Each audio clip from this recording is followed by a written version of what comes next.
So soy, become the motor. Pro-designed ink wrist guards, always wear them. Blizz eyewear, design, flexibility, and value. Hey folks, and welcome to another Sasoi spikeboarding tutorial video. Today we are in Denver in Cheeseman Park. And Cheeseman Park has a sensational situation where the high side is in the middle of the park. And here we are descending a little bit from the middle, and we're headed towards the bottom on one end of it. And on the other end of it is another bottom, so your high side is right in the middle. And it's a small little loop, and it's a great loop to come and do some intermediate spikeboarding. This is not a beginner park in any way, shape, or form. Washington Park is a little more suited for that. It's a little more flat, and we're just going to demonstrate here some of the technique that happens in spikeboarding. Here we're seeing a little bit of 1/1 mixed in with that kubi cross. When that leg doesn't touch, you're just on one leg and you're spiking 1/1, and here you're switching on a single cadence, and we're behind fairly slow riders. That's why we're not really cranking it out here, but it just demonstrates that even going slow you can get really a sensational technical skill workout, but also you can get a really nice plyometric workout. The functional conditioning between left and right, of course, is obvious here, and don't let it freak you out. This can be achieved very well and slowly without any terror whatsoever by getting onto a scooter and beginning to develop a switch kick. And of course, a Sasoi board helps a lot. You're only 5 centimeters off the ground, you've got drops, and your wheels are covered. So there are methods by which you can develop a reasonable switch kick fairly quickly. There was a stand-up spike, of course, and then we're connecting into the kubi cross from the rear of the board. And the 1/1 that you're seeing there is really a sensational place to get whenever you need to go slow and still get great workouts. There's that 1/1 really pounding that out.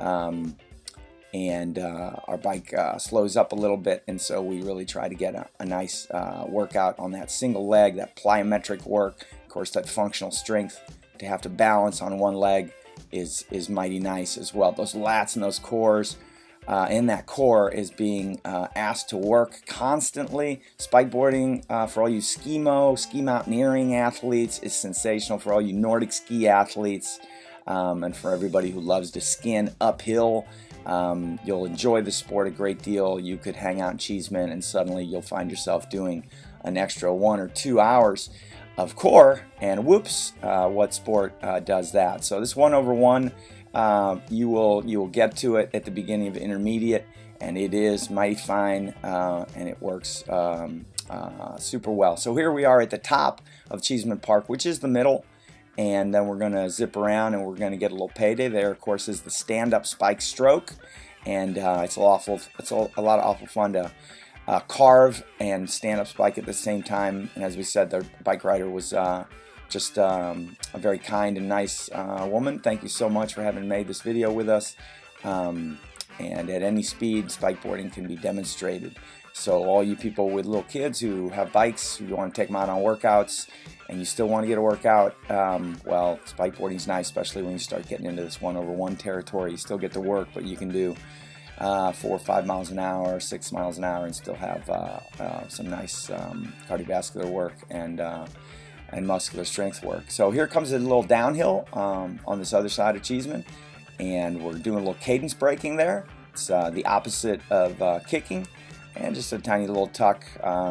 Mind this pavement here, it gets a little crocodile and your wheels can release, so pay attention. There's a little cadence brake again, and of course when you do have your downsides, and that's the payday, you're on a skateboard after all. So spikeboarding is the blend of cross-country skiing mixed onto a skateboard, and so take advantage, carve it up a little bit, enjoy yourself. We're not sliding, we're not doing kicks and flips and radical, but hey, you're on a board. When you're on a board, it's always a nice day. So spikeboarding is a simplified form of Nordic roller skiing. No boots, no bindings, very casual, but yet the delivery of strength, endurance, and balance is constant, and it's crazy fun. There's a stand-up spike stroke, and we swivel around here. We're going to start going into the little uphill section back toward the middle where we began. This video is going to show one loop, in its entirety. And here we might do a little, I think we do, there's a stand-up spike stroke. It always happens bilaterally on both sides of the board. And here we go into some one-arm work over 2 legs. So when the hill becomes pretty steep, 1/1, unless you're a monster, is difficult to go up. But 1/2 is sensational work. It's really, really nice. And there we go. Someone gives a little beep and we say, hey, come on, pull around, no problem. And as you can see, that arm is staying at 90 degrees, and it's constant lat engagement. That vector line is going to the rear. So this all comes from skiing on land. On land, we can spike to the rear. There's no forward catch ever. It's a ridiculous notion that you could ever forward catch on land. This little turn is a lot of fun. Really get on those rails, make that turn sharp, and there you go. So we're coming up here at the finish. A little carving and one arm is always nice. And uphill, guys. So thanks for tuning in. Spike hard, spike often. Spike boarding.